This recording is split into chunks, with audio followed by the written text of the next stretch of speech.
So, welcome back to Not the BCFM Politics Show. For those that want to bypass the psycho in the corner, with Irish Republican Labour activist Martin Summers and the former British ambassador to Syria, Peter Ford. Hi, Peter. Thanks very much for joining us.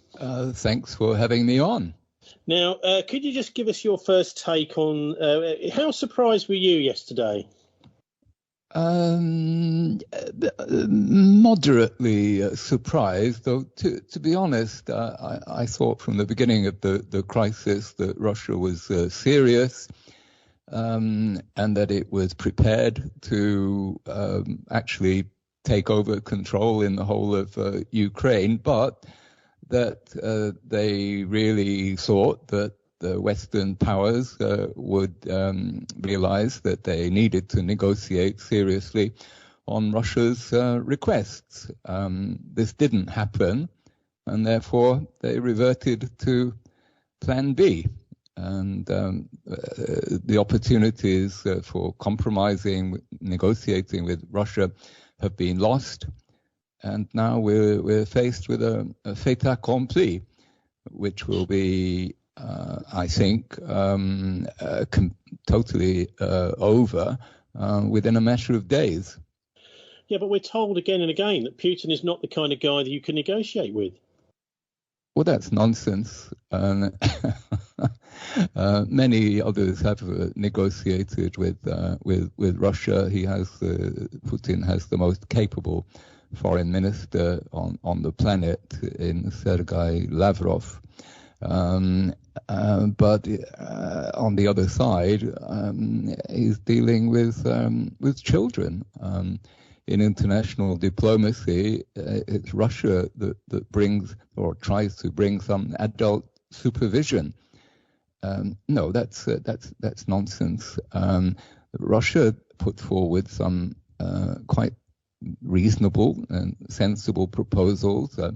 A proper return to implementation of the existing Minsk agreements, some long-term security arrangement for Europe, and possibly, I think, a neutrality status for Ukraine. I really don't know why Ukraine can't be like Austria. Austria has enjoyed a status of neutrality since 1955 by Austria's own decision, and has enjoyed peace and prosperity ever since. What's wrong with that? Honestly, this would be the best solution for Ukraine, and in the long term, I think that's where it's all heading, a status of neutrality. Now, Peter, it's actually not so long ago when you were acting ambassador in Syria, 15 years or so, maybe 17, 18 years or so. What do you think? I mean, have things really changed since you were part of the diplomatic staff? Because surely the job of the Foreign Office is to talk to and negotiate. And I'm really quite staggered that something so important as this draft treaty, which was put forward back in December by the Russians, saying, look, things are starting to fall apart in Eastern Europe and we need to have some mutual guarantees. You would have thought the Foreign Office would snap at that and say, great idea. Well, I'm afraid since 9/11, we, Britain, America, have become addicted to military aggression. And initially, it often seems to work, like when we went into Afghanistan, and it seemed easy. And Iraq, at the beginning, it seemed easy, didn't it? And then we got rid of Gaddafi, and that was easy. But we stubbed our toe on Assad in Syria. But still, the first impulse, whenever anybody stands up to us, is military aggression. And I'm afraid that's what we're seeing now. Yeah, but I mean, this, for example, in Eastern Europe, you've surely got to have some sort of guarantee of security. You can't just say, right, well, we're just going to fight and we're not going to talk to anybody. Well, obviously we're going to talk to our allies and friends, but this is of massive importance to the whole of Europe, really. Not least of which is looking at the kind of energy prices and the gas prices, and we need to have a good relationship with our eastern neighbours in Europe. It always used to be said that trade between two blocs or two countries was crucial for the preservation of peace and stability. But since we've become addicted to sanctions because they seem easy and because we, as the more powerful partner in any relationship, can bully others and have so far gotten away with it. Now we're finding that sanctions against Russia are backfiring on us. We're shooting ourselves in the foot. I mean, I hear our politicians boasting that Russia's taking heavy hits. Well, my pension fund has just dropped by 5% thanks to the British government, and we're all facing triply expensive gas bills before long. The sanctions are backfiring, and it's absolutely ludicrous. There is no possibility that they will actually work in terms of preventing Russia from going ahead with what it's now embarked on. I don't think we even claim that they will work. So the only point is for politicians to practice virtue signaling at our taxpayer, ordinary citizen expense. So what's going on, Peter? Because this doesn't make any sense, does it? If our government is actually there to look out for its own and our interests, it seems that there is something has supervened. It's got in the way. It's taken over. That is, they want to have a confrontation with the Russians. Well, I think we have to look at the UK domestic politics a bit here. Boris obviously is loving this because it's a distraction, isn't it, from his Partygate problems. And he can pose as his favourite hero, Churchill.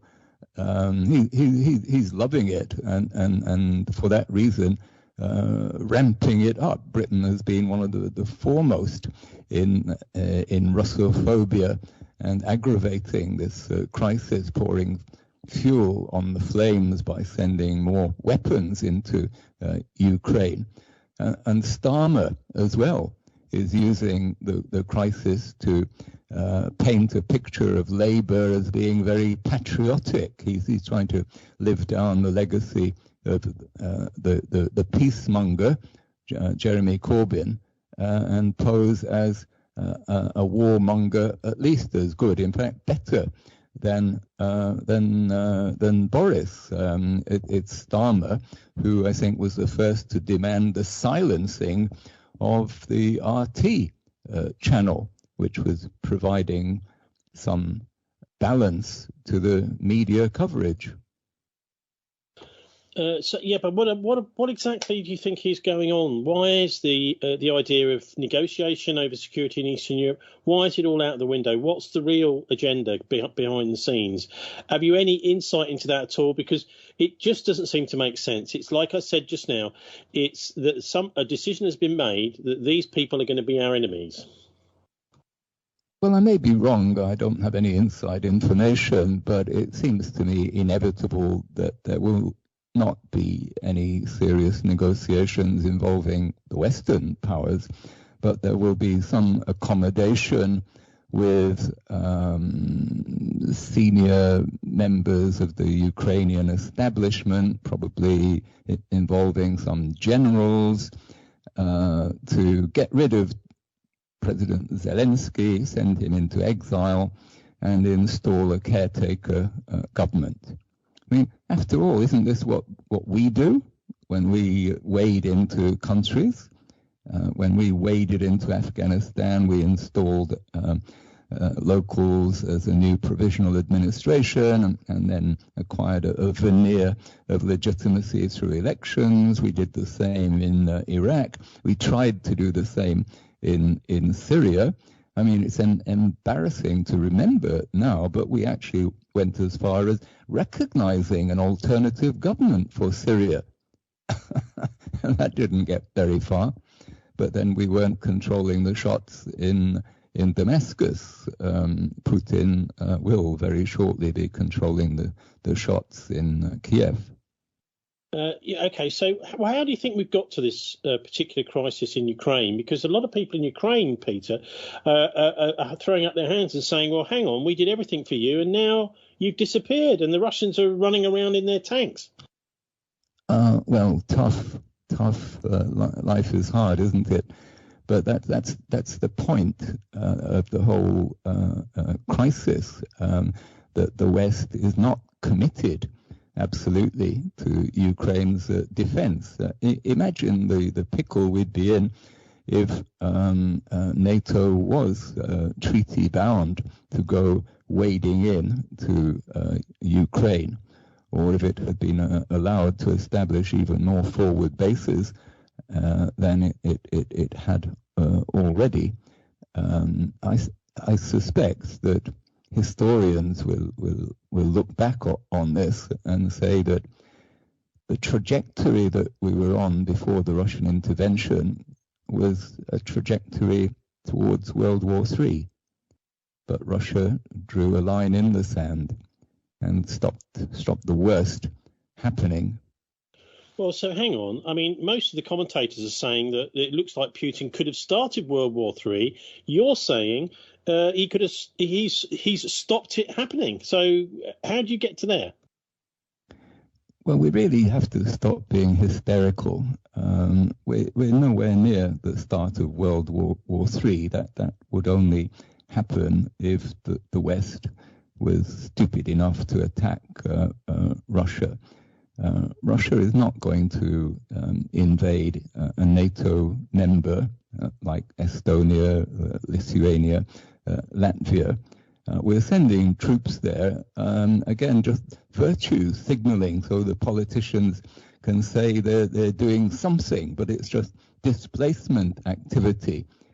We had our chance to act decisively before the invasion kicked off, but we didn't take the Russians seriously. And now we're and the poor Ukrainians are paying the price. But it's very hard to prove a counterfactual, what would have happened if something hadn't gone ahead. But I'm fairly confident that when we look back in 5 years' time, a fair-minded historian will say that it was all for the good.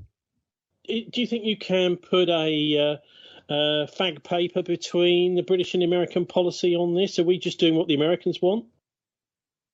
Well, this is all about America and Russia, isn't it?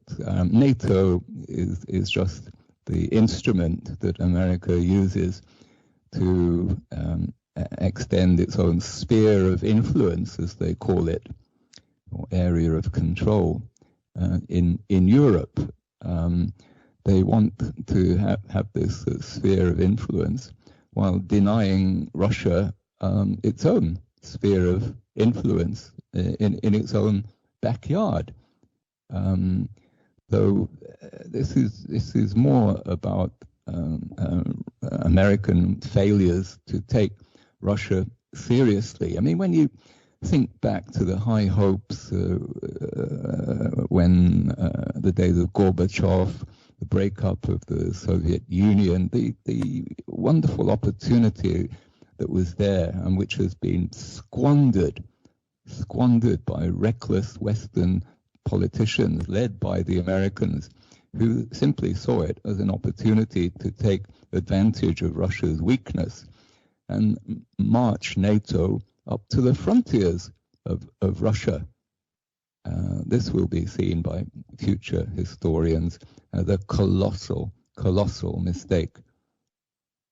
Well, I guess they just want to grab territory, Peter, and they feel that they're doing something by getting resources from the territory that they get. And but anyway, let's have a listen now to Joe Biden. Yesterday, the US president took him quite a while to come out and give a speech. And let me be quite frank about Joe Biden and his speeches: is if you were to string them all together, you could have a great radio station for insomniacs. But so we won't have too long a clip from it. So let's have a listen now to Joe Biden's an excerpt from Joe Biden's speech, where he talks about the purpose of the US sanctions and the global sanctions, or at least the Western sanctions, are to stunt the economy, the tech,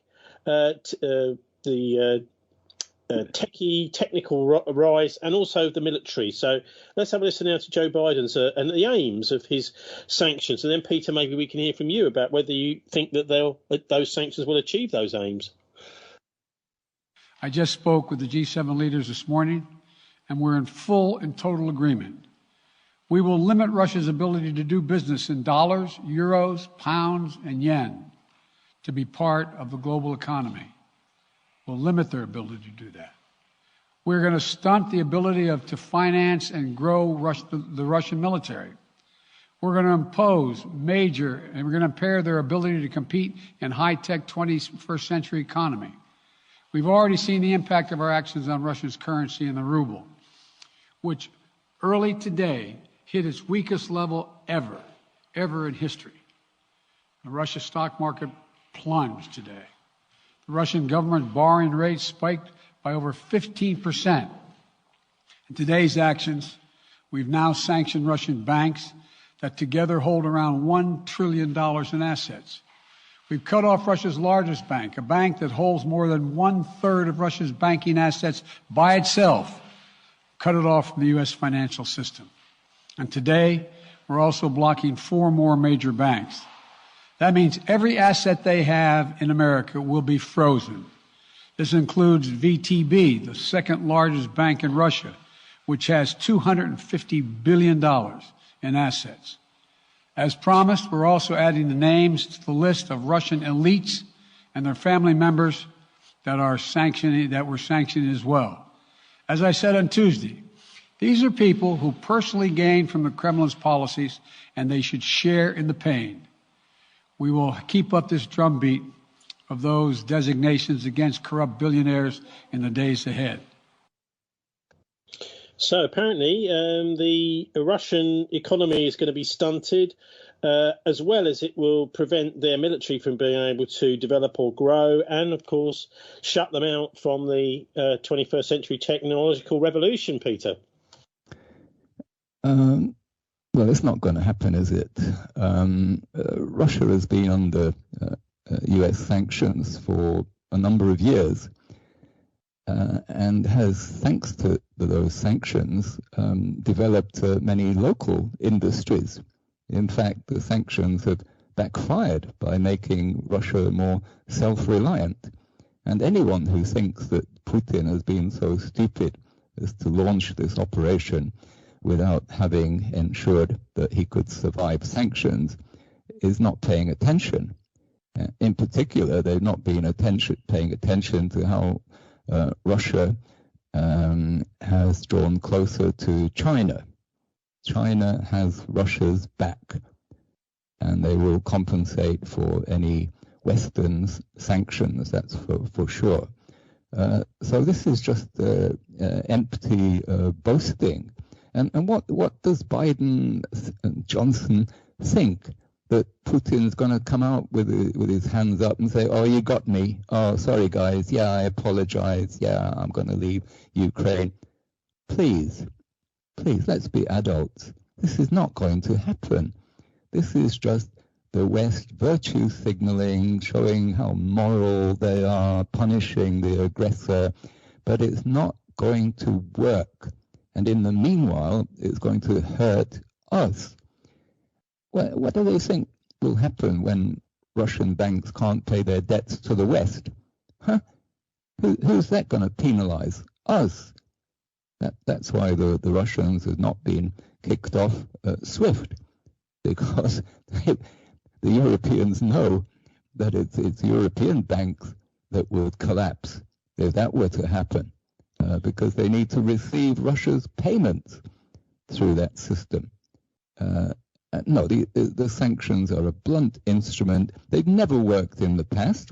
Give me an example of any sanctions that have actually produced what the Americans condescendingly call behavior change. No, they don't work. They're brutal. They punish the ordinary people, and they're totally futile. Martin Summers, I wonder what you make of the ability of the Biden sanctions to affect. He seems to be convinced anyway that this is going to really. He uses the word blunt. The Russian ability to develop military technology, to grow their military, and to keep up with the 21st century technological revolution. Well, very interested to hear what Peter's had to say there, much of which I agree with, obviously. I used to be the East European desk officer for the New Economics Foundation in the 1990s. So I do have some background in the economics of the Eastern Bloc as it was in transition. Obviously, these sanctions are largely symbolic. They've been under sanctions for quite a while now, since the shooting down of MH17, which incidentally, of course, there's a whole story there that hasn't been told. But they've, as has been pointed out, they've adapted to this. They've got a strategy for dealing with it. And as we heard Johnson earlier in the programme saying the oil price is going up. Well, when the oil price goes up, don't forget the Russians collect the money for the oil in dollars. So the ruble going down is actually quite good for their export industries, and they collect the money for their oil in dollars, which actually improves their budget position. And since the 1990s, they've actually got to the situation where they don't have any international debt, really, because they realised that it made them vulnerable, and that they're in quite a strong position. But I sometimes appear on RT, and one of the things I said when I was interviewed not long ago was just carry out a thought experiment. What if it was possible to crash the Russian banking system by using these kind of techniques? I don't think it is, for the reasons I've just outlined. And as Peter pointed out, it'd be the European banks that would take the hit. But let's say you did do that. In 1998, the Russians turned round and said to their creditors, "I'm afraid we can't pay our debts." And when they said that, they weren't Bangladesh or some minor country. This is a major country with nuclear weapons. When they say they can't pay, there's no way you can make them pay. And at that point, long-term capital management, which was a hedge fund in the US, set up by Black and Scholes, based around the Black-Scholes theorem, which is supposed to be the latest in financial wizardry and the future of derivative trading, went bust. And that one company going bust nearly bankrupted the entire international banking system. And the US government had to step in and bail out the entire international banking system. And it set off a whole crisis in the banking system in Southeast Asia. So attempts to sanction Russia and China, even if they were successful, would simply set off another 2008 on steroids. Now, fortunately, it's not going to work. But even if it did, it's like a suicide bomb. It wouldn't work. It's just going to destroy the world economy. To what end, God knows. Let's have a listen now to, thanks both of you. Let's have a listen to Ursula von der Leyen, the European Union president, speaking yesterday. She had a similar sort of a speech, I suppose, to Biden. And I will put Biden's full speech up on our show page at thisweek.org.uk for those insomniacs out there who might want to listen to the whole thing. But let's have a listen to a clip from Ursula von der Leyen there, where she talks really about explaining the political side, I suppose, of this as a very aggressive act by Russia towards Ukraine, which I suppose we will be hearing about again and again now as an aggressive act by Russia, whereas actually you can also see it as a defensive act where they simply have said, well, we need to have these security guarantees. You won't talk to us. So we've literally been left with very little option. So let's have a listen to the European Union President Ursula von der Leyen now, a short clip from her. We will weaken Russia's economic base and its capacity to modernize. And in addition, we will freeze Russian assets in the European Union and stop the access of Russian banks to European financial markets. Like with the first package of sanctions, we are closely aligned with our partners and allies, the United States, the United Kingdom, Canada, but also, for example, Japan and Australia. These sanctions are designed to take a heavy toll on the Kremlin's interests and their ability to finance war. And we know that millions of Russians do not want war. President Putin is trying to turn the clock back to the times of the Russian Empire. But in doing so, he is putting at risk the future of the Russian people. I call on Russia to immediately stop the violence and to withdraw its troops from Ukraine's territory. We will not let President Putin tear down the security architecture that has given Europe peace and stability over many decades. We will not allow President Putin to replace the rule of law by the rule of force and ruthlessness. He should not underestimate the resolve and strength of our democracies. And history has proven that societies and alliances built on trust and freedom are resilient and successful. And that's exactly what the autocrats fear. The European Union stands with Ukraine and its people. We will continue to support them. Ukraine will prevail. Well, I bet there's a few Ukrainians thinking, well, how exactly are you going to support us, Peter? Yes, this is dangerous and empty rhetoric.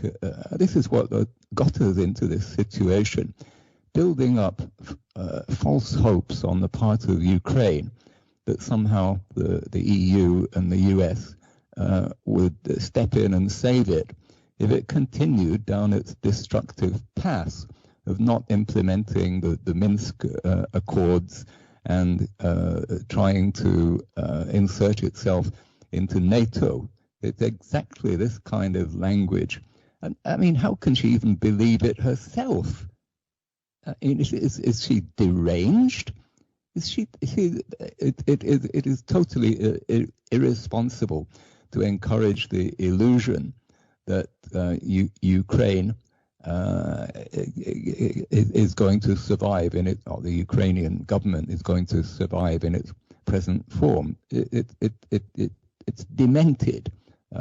So to speak in these terms just shows how she's not in touch with reality and how unserious the EU is.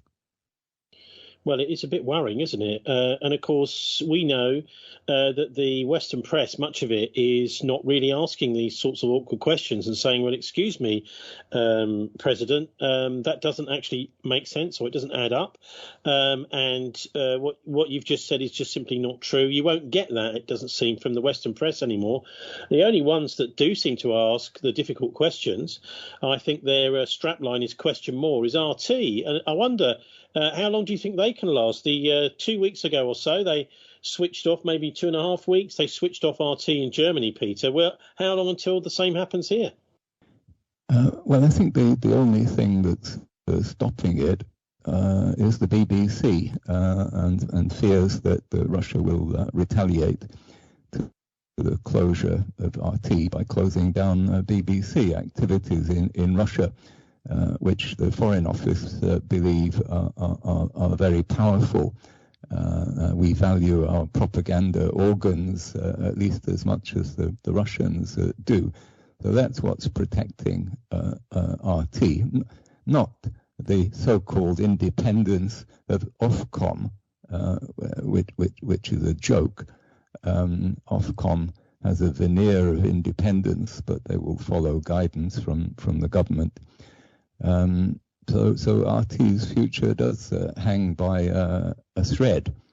I wouldn't like to predict which way it will go, but it's noteworthy that it was Labour's Starmer who really made the situation worse by more or less forcing the government's hand on this. The government clearly, aware of the BBC dimension, didn't want to go down this track, but now they've been forced to by Starmer playing politics with national security. I just wonder what you make of the, because if you're trying to stop not only diplomatic ties, those have broken down. We've seen for example, the expulsion of the. I think he just went home, didn't he? The US and Russian ambassadors, basically cutting off diplomatic relations last year. And once those sort of lines of communication go down and the general public lines of communication are going down too, it seems to me, a major conflict is almost inevitable. These things tend to work on a ratchet system, Peter. Well, it's not too tragic if a head of mission disappears because there's always a deputy. Channels of communication, and there are several levels as well. There are also intelligence agency contacts, which often go on under the radar. This is not lacking. What's lacking is the seriousness and the willingness to conduct a meaningful dialogue, showing some give and take. This has not been in evidence on the American side. No, it certainly doesn't seem to have been. I think it'd be nice now to. I spoke yesterday to a former hedge fund manager who lives now in Monaco. He's originally Croatian, Alex Krainer, about the invasion of Ukraine by the Russians yesterday, and I asked him. I hope you can. Comment on what Alex says, Peter, that he's talking really about these draft treaties the Russians published back in December 2021 as the cause of this, and the very obvious cause, in his view, that the complete failure for the British and American and European diplomats to even attempt to negotiate any kind of arrangement for security over there. So let's have a listen now to Alex Krainer, where he talks about the Russian draft treaties that they made in December 2021. Russia sent two draft treaties, one to the United States and one to the NATO. And my understanding is that a number of their points, there was some flexibility to some of their demands, but there was no flexibility to their demand that Ukraine could never ever become a member of NATO. That was their red line, and that was also the demand that was denied by both the United States and NATO, because they suddenly invented this principle that NATO is open to foreign countries who if they want to accede and become members of NATO, then and if NATO member states agree, then any country can become a member of NATO, which is absurd, because that's not what the NATO treaty actually says. And another thing that people have to appreciate is that this is not like a Boy Scout club. NATO is a protection racket type organization, and they don't. It's not like you fill in an accession form and then they interview you and then they say, like, okay, you can come in. It takes years and years of preparations. And when Croatia was becoming member of the NATO, we had for many years, NATO instructors and troops inside of Croatia preparing. And one of the things that happened is that your military intelligence becomes a part of NATO. They take control of that part of your society and the secret services in the country. So there's years and years of preparations, and so the NATO has had something like 10,000 instructors in Ukraine since 2013. They have been they created these training centers all over Ukraine, where they trained not only the troops but also Ukraine's diplomats, public servants, and journalists. Okay, and so there's this big, strong lobbying push within this country to make sure that it becomes a member of NATO, or at the very least an ally. And in Ukraine's case, the whole purpose was to turn Ukraine into a bludgeon to use to destabilize Russia eventually.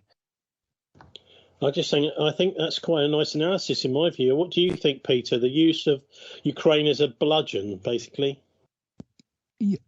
Yes, I agree totally with that. The Americans have been hoping since at least 2014, the coup, when a pro-Russian president was deposed in a CIA-sponsored coup, and someone more amenable to Washington was brought in. This has been the ambition to for the long term, prepare Ukraine as a launching pad for eventual regime change in Moscow. This has been the American unstated but very obvious ambition. If the Americans had been serious, they would have taken the Russian document and suggested a compromise, like a moratorium of 20 years during which possible Ukraine membership of NATO would have been taken off the table. This would have been a reasonable compromise. It wasn't even considered. So they've not been serious at all about negotiating. One of the quite worrying things Alex is talking about there, it sounds like joining NATO, which is obviously one of the main subjects when you're talking about Ukraine, involves a massive amount of stuff which is going on behind the scenes. The merging of intelligence services, the merging of media, of finance, of the military too, Peter. Are you aware of that? Well, it's becoming more and more clear, isn't it? And the existence of de facto American bases in Ukraine, of which I wasn't aware before. But this is standard operating procedure for the Americans, that they use all instruments of power, hard power and soft power. Mention was made of journalists, training journalists, indoctrinating them, rather. That's what that means. And EU membership was another proposed instrument. It's no wonder that Russia felt alarmed. Martin Summers, I've followed for many years the NATO countries' major political lobby, which is quite secretive. And actually, I remember at the Bilderberg conference in 2016, hearing from one of the staff in the big hotel where they were that Ursula von der Leyen, who was at that point being lined up to be EU president, was proudly sat on the Saturday night at the top table with Henry Kissinger in there. But it does seem as if we've got lots of these similar sorts of countries who are in NATO have a very, very, it's almost as if NATO is one country, that many of them are working very, very, very closely together. And although their individual parliaments are allowed a little bit of wriggle room, that basically they are as one nation. Well, it's interesting in relation to former Yugoslavia, because of course some breakaway republics like Croatia have ended up in NATO, others haven't, and others are being torn in, being toyed with whether they should or shouldn't be allowed in. Interestingly enough, of course, because Croatia is a NATO member, they have said, because NATO is actually quite an unwieldy organisation, at least in principle, because they're supposed to come to unanimous decisions, and they've ruled out immediately, we're not sending Croatian troops to intervene in the Ukraine. They've been there, done it, got the T-shirt. And of course, there are many similarities between the conflict in Ukraine, which is a rather artificial state created by the breakup of the Soviet Union in 1991, and what happened in Yugoslavia, where you've got a very varied population, which were all bundled together in one state in 1918. But of course, what happens with the Western powers is that there is no real matter of principle involved in what they're doing. When it suits their book, they're quite happy to break states up. They're quite happy to break southern Sudan off northern Sudan. They're quite happy to encourage Kurdish separatism in Syria. But the Kosovo Liberation Army was weaponized in order to break up what was Rump Serbia. But when the Russians do the same in their Don't forget the Donbass republics voted for independence from Kiev in exactly the same way as the Kosovans. When the Russians intervene to back that up, as they're now doing, what is the difference between that and the NATO intervention in Yugoslavia to force Serbia to accept Kosovan independence? And of course, there isn't really a difference. It's just that it's not do what we say. It's do as we say rather than do as we do. And of course, the Russians are very aware of that. I'm sure they are. Look, Victoria Nuland and her fun and games in 2014 is really at the root of a lot of this. The Maidan coup, the US NATO-backed sponsored coup.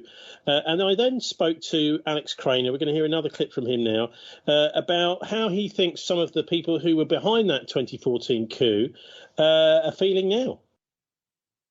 If I were Victoria Nuland, I would regret my project from 2014, because that was a very short-sighted Pyrrhic victory for the neocons in the United States. Yeah, I mean, some will be saying, well, what's happened today? Why didn't Putin do that back in 2014? I wonder if you think that actually what's happened in Moscow is that they've become actually a lot more confident and more capable since then. Yeah, that's true. Their alliance with China has become a lot tighter and a lot more solid. They know that they have China behind their back, backing them. I mean, they have solidified their position with Belarus and Kazakhstan and Azerbaijan. I think that they're facing a less volatile situation in Georgia. And so I think that this time around, Russia is feeling a lot more confident. And I mean, to do what they've done today, they must feel extraordinarily confident. This is a very risky operation that they've done, because with military confrontation, things can go off track. You cannot predict all the outcomes. Peter, he ends on I think quite an important point there, is that the Russians have done something quite bold, but they themselves won't necessarily know how this is going to end. Well, I think they prepared very well, and I think another reason why they act today, but they didn't act in 2014, was the economy wasn't ready. But now they've built up an enormous war chest. They have immense reserves. The world energy situation today is very favorable to Russia, with all its gas and oil, and they've had years of learning how to deal with sanctions. But now all the pieces are in place. I do believe that what we're seeing has been orchestrated very skillfully. But I do believe that the Russians had a plan A and a plan B. They were hoping that the West would take them seriously and realize where the balance of forces really lay. But the West, rather predictably, I would say, missed the opportunity. And so the Russians have implemented plan B. Peter, what do you think there's any connection with the Russian intervention in the Middle East, in your old neck of the woods in Syria? As I was looking at these airstrikes yesterday by the Russians in Ukraine, seeing them attacking what looked to be things like air bases, military supply bases, military headquarters, the sorts of places, for example, where the British anti-tank missiles would have been coming into the country, where the British always so generous with their handheld anti-tank weapons, and I'm wondering whether there's some sort of comparison with the Israelis over in Syria, who seem to have carte blanche to do a similar sort of thing, attacking various places in Syria where they feel the Iranians or others are aiding the Syrians too much. So this seems to be almost like what Putin's doing in Ukraine is what the Israelis have been up to in Syria for a while now.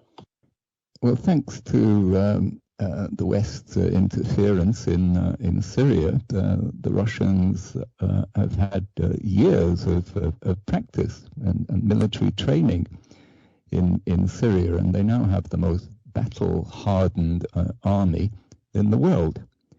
I'm sure this is standing them in good stead for the operations they're carrying out now in Ukraine, and I'm sure they learnt a lot from watching what the Israelis have been doing in Syria. But there's another point here relating to Syria, and that is how America has recognized Israeli sovereignty, or land grab, you might call it, over the Syrian Golan. But when Russia makes a move on Russian-speaking areas of Ukraine, it's all different. The hypocrisy is obscene. One other factor, of course, which we haven't actually heard much of in the British media is China and hearing Chinese voices. But on Wednesday night, that's just before the invasion, we had a chap called Victor Gao from the Centre for China and Globalisation popped up on Channel 4 News. And so we'll have a little listen to a short clip with him now as he explains how China views all this. And, of course, the Chinese view on the Russian intervention in the Middle East is also very important. We don't often get to hear. It's almost like China is this gigantic superpower that is so inscrutable. But the fact of the matter is we just very, very rarely get to hear Chinese views and voices in the British media. But we did on Wednesday evening, just before the invasion. So let's have a listen to Victor Gao now from the Centre for China and Globalisation. Well, first of all, what is happening in Ukraine is of great concern to all countries in the world. And the United Nations has already taken its view.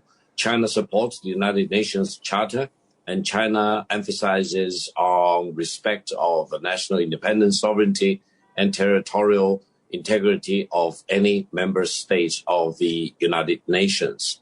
On the other hand, I think for a sovereign country, it does not mean that it can do whatever it wants to do on its soil. NATO should not be allowed to continue to push eastward into countries like Ukraine. And this is, I would say, the core issue of the Ukrainian crisis. For Ukraine to become a NATO member, it will trigger Armageddon. The international border of Ukraine was infringed by Russian troops, and according to your government, that is unacceptable. The fact that Ukraine wanted to become a NATO member state, and Ukraine now had US troops and other NATO member troops, weapons stationed on Ukraine's soil, does constitute a fundamental threat to Russian interest and security. And Russia has made it very clear they will never tolerate such activities on behalf of Ukraine. What threatens Armageddon here? Is it the potential membership of an independent sovereign nation state in NATO, which is a defensive alliance, or 190,000 Russian troops encircling Ukraine, an independent country, threatening to invade?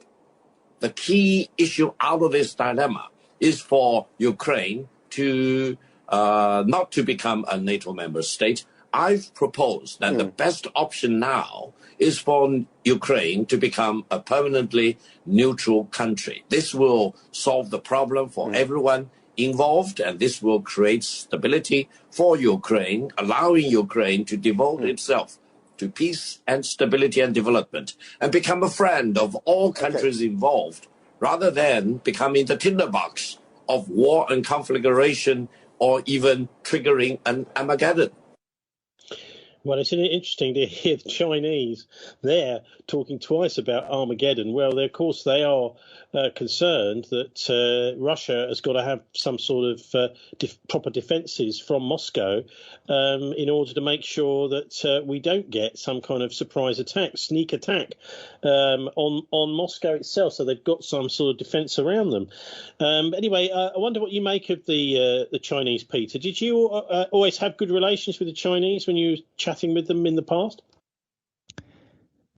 Well, I think the Chinese comments were very pertinent, and I was glad to hear someone else espousing the idea of a neutrality status for Ukraine, like Austria, as I mentioned earlier. It's a no-brainer, but the West doesn't want to hear about it because we would lose face, and because we would have to give up our ambition to make Ukraine a spearhead for ultimately undermining Moscow. No, the analysis was spot on. I'm amazed that Channel 4 had such a speaker on, although of course the interviewer made clear how dreadful he thought those opinions were. Well, to be fair, the job of the journalist is to put counter points of view. That at least that's what we're supposed to be doing. But what do you make of the Chinese generally? I mean, we get so little real information. I think, Peter, of someone like you that must have dealt with them at some point on an international level. What do you make of them?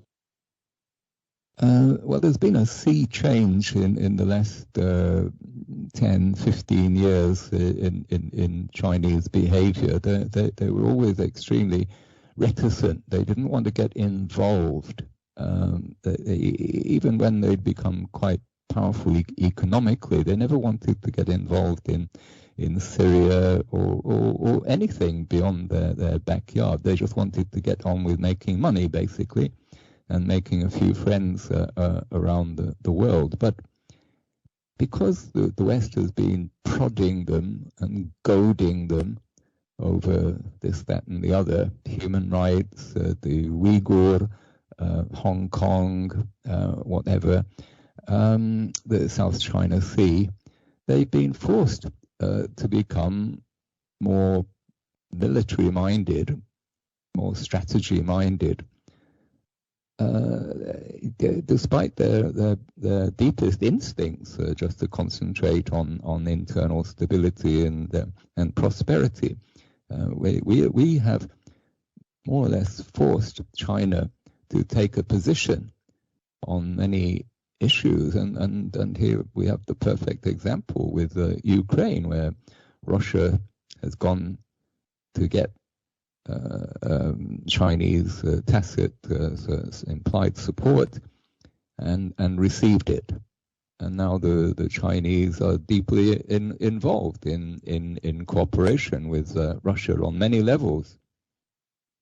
I think we're seeing the emergence of a new power bloc, something that the Western powers, if they'd had an ounce of prudence and common sense, would have seen as the thing that really needed to be avoided if the West was ever to keep its position of world eminence.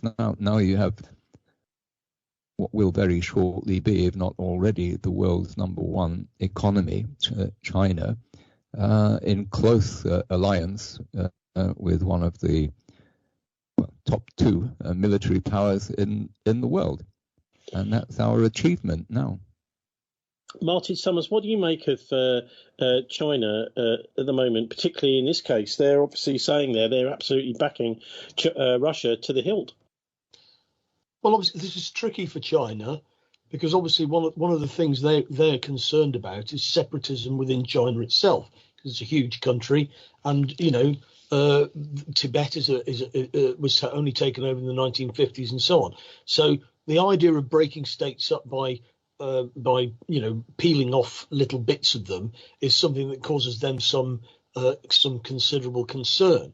And of course, during the NATO intervention, without UN Security Council backing in Serbia to take Kosovo out of Serbia, it also involved bombing TV stations and stuff. One of the things that happened was the Chinese embassy was bombed. And of course, the Western powers said, "Oh, that was an accident. We didn't really mean to bomb your embassy." But that's not how it was perceived by the Chinese.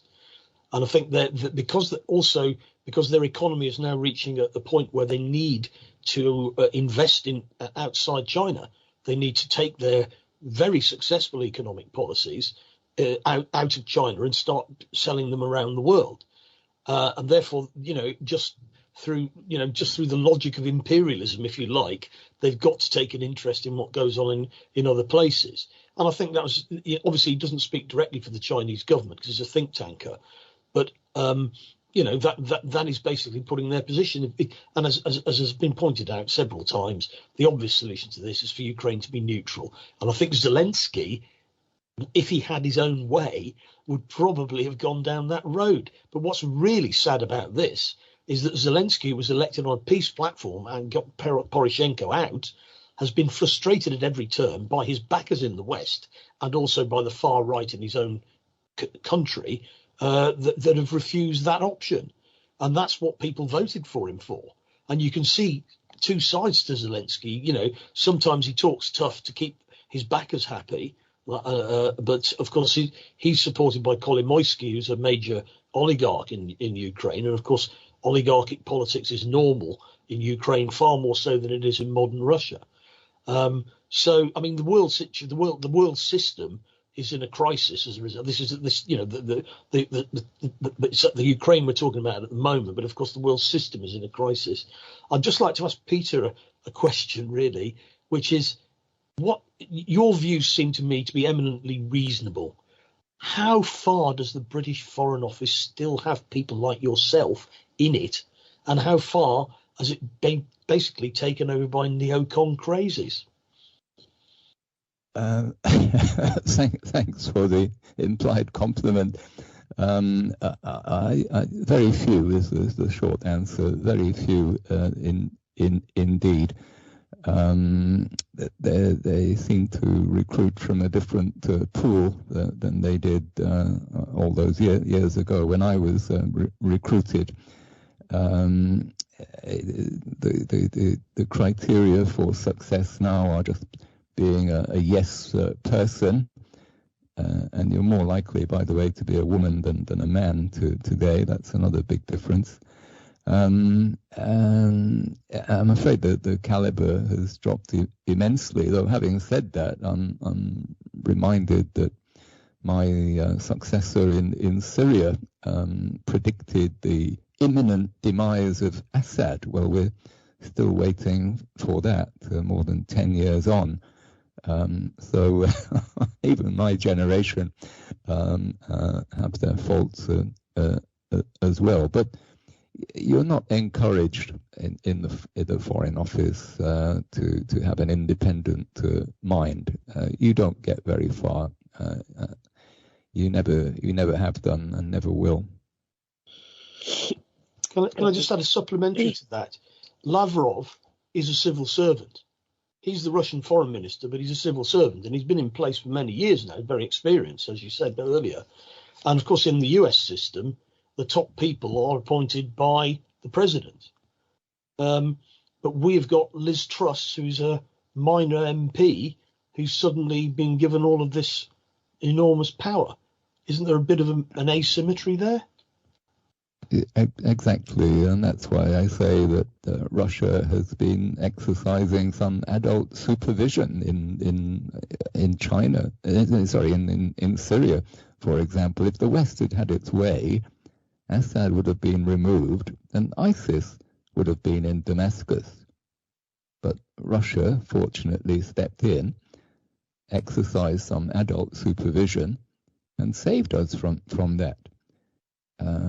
I suppose it's partly down to the fact that our politicians come and go. They're never in a job for very long, whereas Lavrov has, as you pointed out, has had many years of experience. But it's also a question of national mentality. I'm afraid we British are very complacent, self-satisfied, smug. You can tune into any mainstream media broadcast, especially the BBC, and you can pick up the tones of smugness. We pride ourselves on staying calm in a crisis. How stupid is that? Our go-to response to any crisis now is panic stations. Yes, it's the latest crisis, isn't it? There's always another one just around the corner. The Munich Security Conference, a lot of the action around Ukraine seems to have almost revolved around this, which happened last weekend. And this is where every year all of the Western powers come together to discuss these things. We're going to move away from Ukraine now and just look at that Munich Security Conference, just as we wind up, Peter, by having a listen to somebody who popped up there I certainly wasn't expecting to see, whose name is William Gates. You know, this is the guy behind Gavi, which is the big international vaccination lobby. And so I was amazed to see Bill Gates there doing a speech. But I suppose security now is also very much about looking out for the next pandemic. So let's have a listen to hear what Bill Gates had to say about that last weekend. There were a lot of people in 2015 after the Ebola epidemic who were talking about what needed to be done. And in this pandemic, the countries that had some exposure to SARS-CoV-1 were amongst the outliers. You know, so Australia is a true outlier. They orchestrated diagnostics, they executed quarantine policies, and they have a death rate in a different league than the other rich countries. I mean, just utterly different. And everybody had the capability to do that. They, you know, have less PCR machines than other rich countries. It wasn't some thing. They had more travelers coming in from China than other countries. So hopefully, you know, given the so many negative things, not just the millions of deaths and the economic toll, but the lack of schooling, depression, overdose deaths. I mean, it's you know, hard to make the entire list. As you say, you know, for men, more men died. For women, more women had, you know, unacceptable burdens thrust onto them. So the cost of being ready for the next pandemic is not super large. It's not like climate change where, you know, 10 trillion, 20 trillion, these are big numbers. You know, global surveillance capability would cost like $1 billion a year. The R&D that we need to do to get magic vaccines and diagnostics and therapeutics, you know, that's less than $100 billion over the next decade.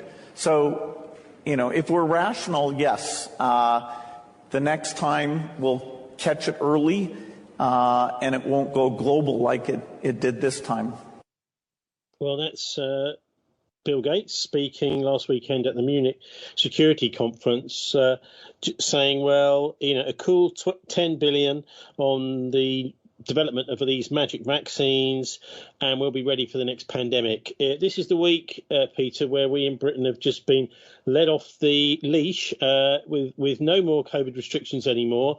I wonder what you make of the restrictions that there have been and the illness over the last couple of years, and also whether we should be making sure we spend this 10 billion on the preparing for the next one.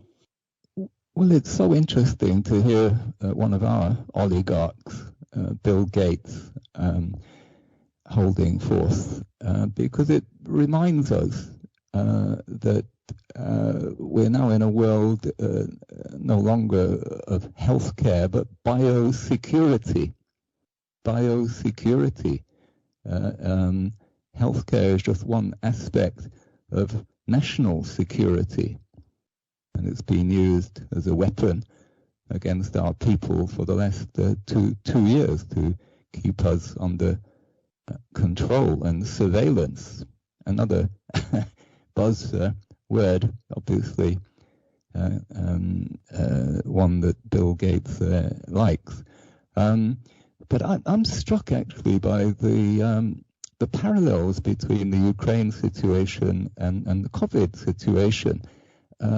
Because the germophobes are basically the same as the Russophobes. Have you noticed that? It's the same cast of characters.